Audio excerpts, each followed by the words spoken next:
सविस्तर बातम्या आपण पाहूयात। 9 ऑगस्टला मुंबईत होणाऱ्या मराठा मोर्चासाठीच्या परवानगीच्या प्रक्रियेस सध्या सुरुवात झाली आहे। मुंबई पोलिसांनी हे स्पष्ट केलंय। तसंच ड्रोन वापरासाठी अर्ज आला नसल्यानं त्याचा प्रश्नच उद्भवत नाही असंही मुंबई पोलिसांनी स्पष्ट केलंय।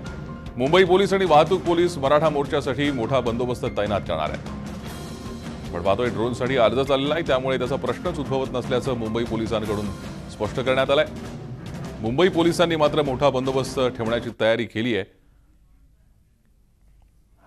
मराठा मोर्चासाठी जो अर्ज करण्यात आला आहे त्याच्यावर परवानगी देण्याची प्रक्रिया सुरू आहे।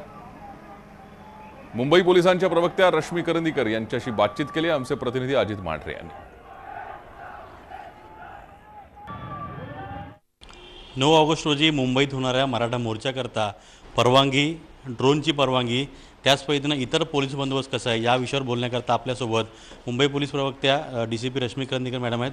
मॅडम, सगळ्यात महत्त्वाचा मुद्दा म्हणजे मुंबईत जो झोन 1चा भाग आहे त्या ठिकाणी परवानगी सहसा दिली जात नाही कोणत्याही मोर्चाला, तर ह्या मराठा मोर्चाला परवानगी दिली गेली आहे का?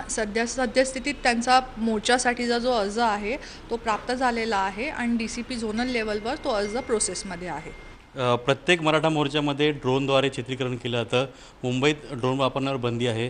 या मोर्चाला ड्रोनची परवानगी दिली जाईल का किंवा तसा अर्ज आला आहे का? त्यांना ड्रोन वापरासाठी त्यांनी अजूनपर्यंत कुठल्याही पोलीस स्टेशनला अथवा आयुक्तालयाकडे अर्ज सादर केलेला नाही। त्याच्यामुळे त्यांनी अर्ज सादर केल्यानंतर त्यासंबंधीचा योग्य तो निर्णय जो आहे तो घेतला जाईल। मराठा मोर्चामध्ये आपण पाहिलं की आधीचे जे मोर्चे निघाले त्यामध्ये मोठ्या संख्येने लोक सहभागी होतात। अशा परिस्थितीमध्ये मुंबईमध्ये कशा प्रकारे पोलीस बंदोबस्त लावला आहे आणि सर्वात महत्त्वाचं म्हणजे ट्रॅफिक अरेंजमेंट काय असणार आहे? मराठा मोर्चासाठी जो 9 ऑगस्टला निघणार आहे त्याच्याकरता मुंबई पोलिसांनी सर्वतोपरी तयारी केलेली आहे। यात कोणताही अनुचित प्रकार घडणार नाही याकरता योग्य तो पोलीस बंदोबस्त डिप्लॉय केलेला आहे। त्याखेरीज आपण ह्या मोर्चाकरता RCP, SRPF, स्थानिक पोलीस स्टेशनचा बंदोबस्त तसंच सर्व शाखांमधून विविध पोलीस अधिकारी आणि कर्मचारी यांचा बंदोबस्त डिप्लॉय केलेला आहे।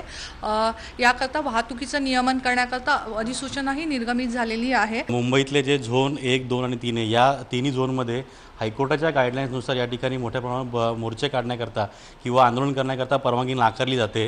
अशा परिस्थितीमध्ये मराठा मोर्चा 9 ऑगस्टला जो निघणार आहे मुंबईमध्ये त्याकरता मुंबई पोलिसांनी अद्याप परवानगी दिलेली नाही आहे। याही पुढे जाऊन मुंबई पोलिसांनी संपूर्णपणे पोलीस बंदोबस्त त्याच पद्धतीने वाहतूक व्यवस्था संपूर्ण केलेली आहे, पण परवानगी अजूनही दिली नसल्यामुळे मुंबई पोलीस द्विधा मनस्थितीमध्ये आहे की हायकोर्टाच्या गाईडलाईन्स वापरायच्या का यांना परवानगी द्यायची। त्यामुळे जो अर्ज केला आहे मराठा मोर्चा ज्यांनी आयोजन केलं त्यांचा अर्ज अजूनही प्रलंबित आहे, प्रोसेसमध्ये आहे असं मुंबई पोलिसांचं म्हणणं आहे। अजित मांढरे, झी मीडिया, मुंबई। झी 24 तास रहा एक पाऊल पुढे।